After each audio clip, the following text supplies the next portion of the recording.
start small, and here you are 2 decades later, able to provide these quilts to families. So how did you guys decide on NICU families, those families who have babies born early that find themselves in, intensive care units? You never really heard of anybody doing anything for families with premature babies, unless it was the nursing staff or the hospital themselves. So I got in touch with several hospitals that were given to me by the ladies of the Crosswits. The first hospital we did was actually the Arnold Palmer Children's Hospital in Miami, Florida. And the first couple of blankets we did were actually not more than maybe 15 inches square, because we're thinking preemies, and small babies and everything. We have since grown our blankets to be 36 by 36. And they may have one center piece with cross stitch, or they may have 5 pieces, depending on how big the cross stitch pieces are. We never charge for these things. We give them free of charge. We send a letter with each blanket, and the hospital keeps the letter and makes copies when they give the blankets out. And it just tells the family where the blanket came from. And if they would like to get in touch with the person that did their blanket, they can do so through me. The AQP is just like the hospitals. No information personal information gets by me unless I have permission of the stitchers first.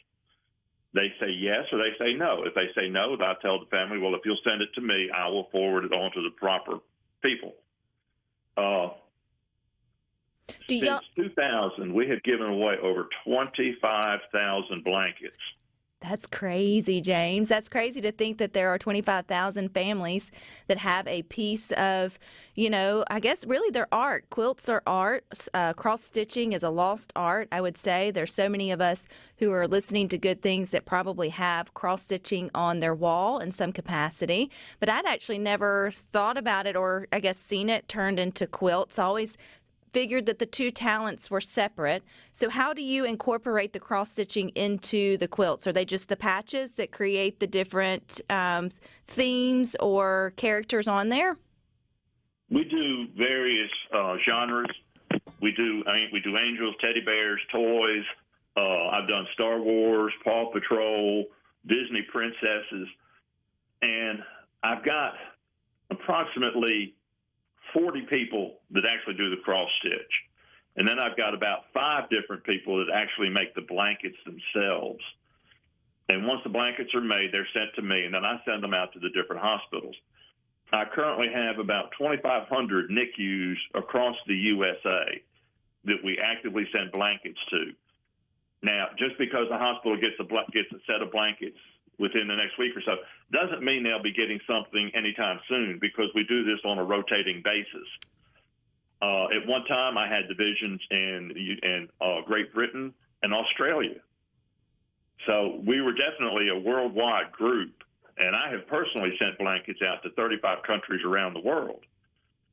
This is crazy, James. This is crazy that this all started as just a simple idea with a skill that so many have or feel like maybe is a lost art they've given up doing since they learned it with their grandmother or just from passed down generations. And you started putting it to good use, and look at how it's spread. I mean, have you ever stopped to just take inventory of all the families that have been touched, by your blankets? Actually, I have. I've got a folder that's probably about 3 inches thick with letters of appreciation from families, from parents, grandparents, nursing staff, even doctors, thanking me for what we do. I never really truly imagined something like this. I've personally done cross-stitch for 56 years. And I recently lost my wife in December of last year. And the cross-stitching has been therapy for me in a way. I put it down for a couple of months after she passed because I just couldn't concentrate. But one of my finishers wanted me to do a piece for her so she could hang it in her sewing room, and that got me going again. It's something I enjoy. Hearing from these families is a great joy in my life. And it always has been for the entire 22 years that I've done this. I set up at different events here in North Mississippi. This past weekend, I did the Hot Tamale Festival in Greenville. And when my wife was still here, she would go with me, and people would look at her and say, "You do such lovely work." And she'd just point to me and says, "He's the one that does it." So, and then I give away more blankets at these festivals than what I sell. We sell larger blankets as fundraisers.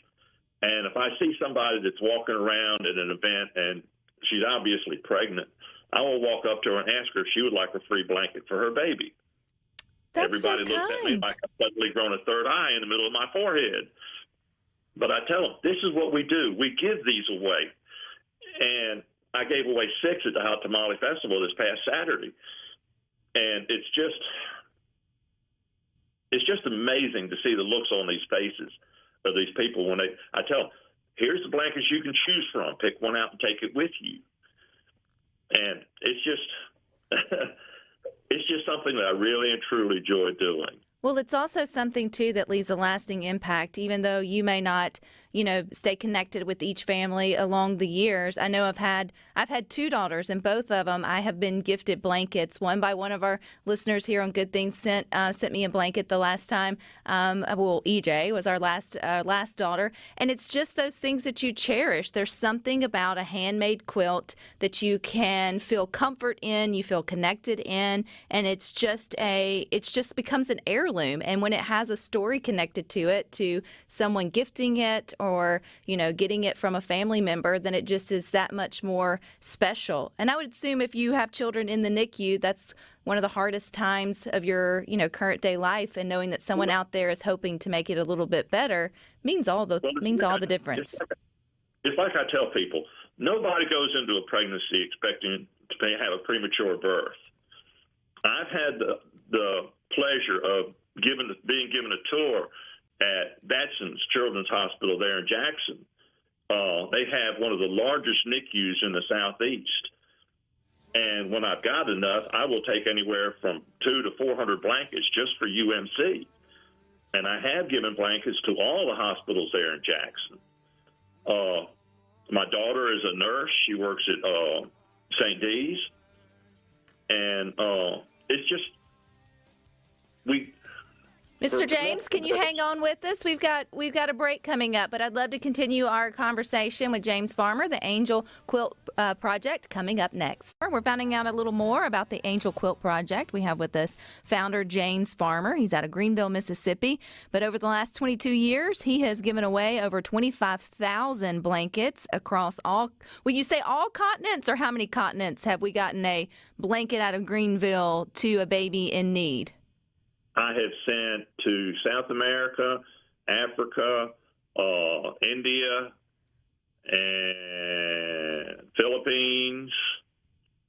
So, and I've also sent to several countries in Europe as well. That's incredible. And this all started with just this idea for friends who wanted to take their gifts and talents and then share it with the world. And literally, you have done that. But I want to go back to your hobby of cross-stitching, because I feel like this really is a lost art. So, James, who taught you 50-something years ago, you gave away the amount of years, to cross-stitch? My grandmother taught me when I was 13 years old. I'm 68 years old now. It was something that I thought it was a novelty back then. And I did enjoy it, but I didn't really enjoy it until I got after my first marriage.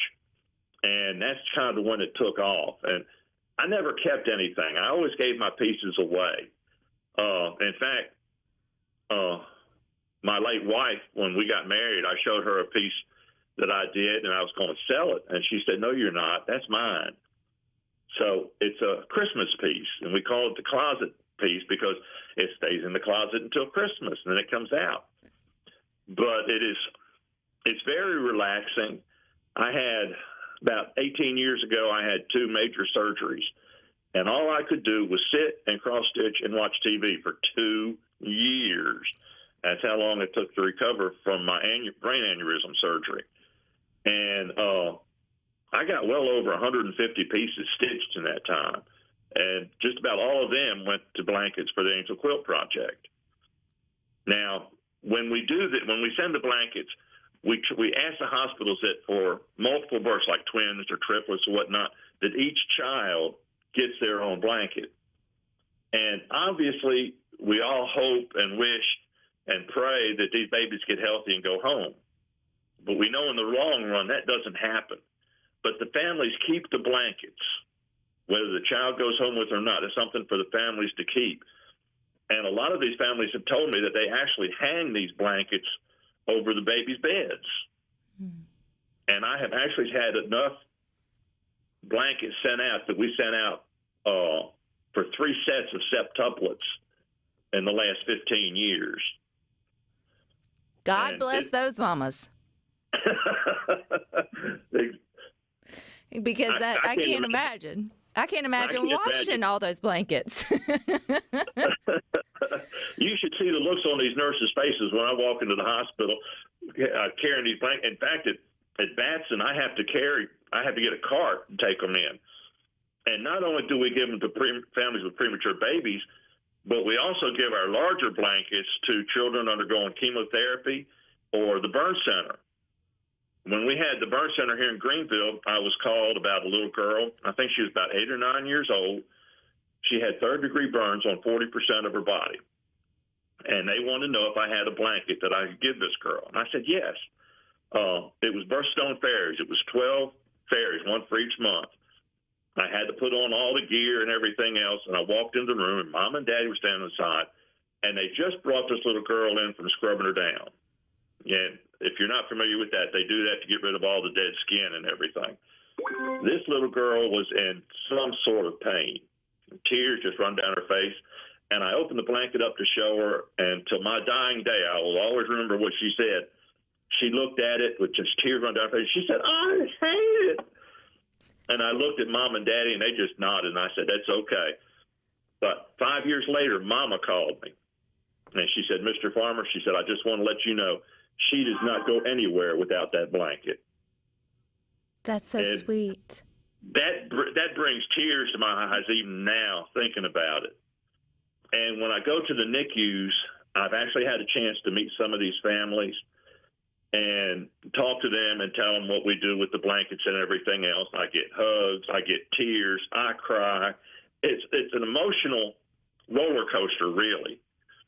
But it's something I wouldn't dare get on a roller coaster. But this is something that I know not only brings joy to me for being able to do this, but for the families themselves who get something that they never expected to get.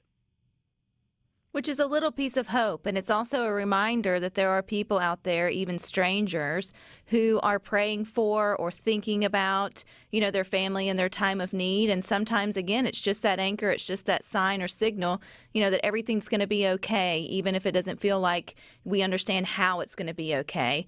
And I understand, too, you're not the only one doing your blanketing and your cross-stitching. I mean, you have a team. So I'm sure there's people listening to Good Things that have cross-stitching skills or maybe want to help support what you're doing or, brush off their quilt making skills. Are you looking for more people to help with the stitching or the quilting or any of that, or donations? I'm always looking for cross-stitchers to help us or quilters that are willing to help us make these blankets. I've got one lady in Massachusetts. She has sent me 30 blankets this year. Some of them have hand cross-stitch pieces. Some of them have machine stitch pieces on. That's fine. We accept either one. But I do have a Facebook page. It's Facebook/group/Angel Quilts, QUILTS. You have to ask to join it, but I will gladly let anybody join it. You can see pictures of our blankets. Every time I get a stitched piece in, I take pictures and show them to everybody. When I get finished blankets, I also take pictures and post them on the Facebook page. This is an open project. I don't hide anything from anybody. We're an all-volunteer group. Nobody gets paid for anything. Everybody donates their time and their talents to make this project a reality. And I am so thankful for the people that do this. I've got one lady that just north of Memphis that's been with me probably 20 of the 22 years. That's and incredible. I had another lady that was with me from the beginning, but she passed away about 3 years ago. She distributed blankets up and down the East Coast for us. She would send out 25 blankets a month that she personally made. Everything on these blankets is handmade.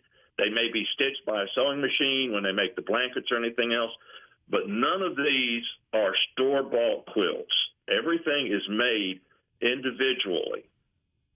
And when I get them, I do my best to get them as many out as I can. I try to send out at least 15 blankets with each shipment to these hospitals.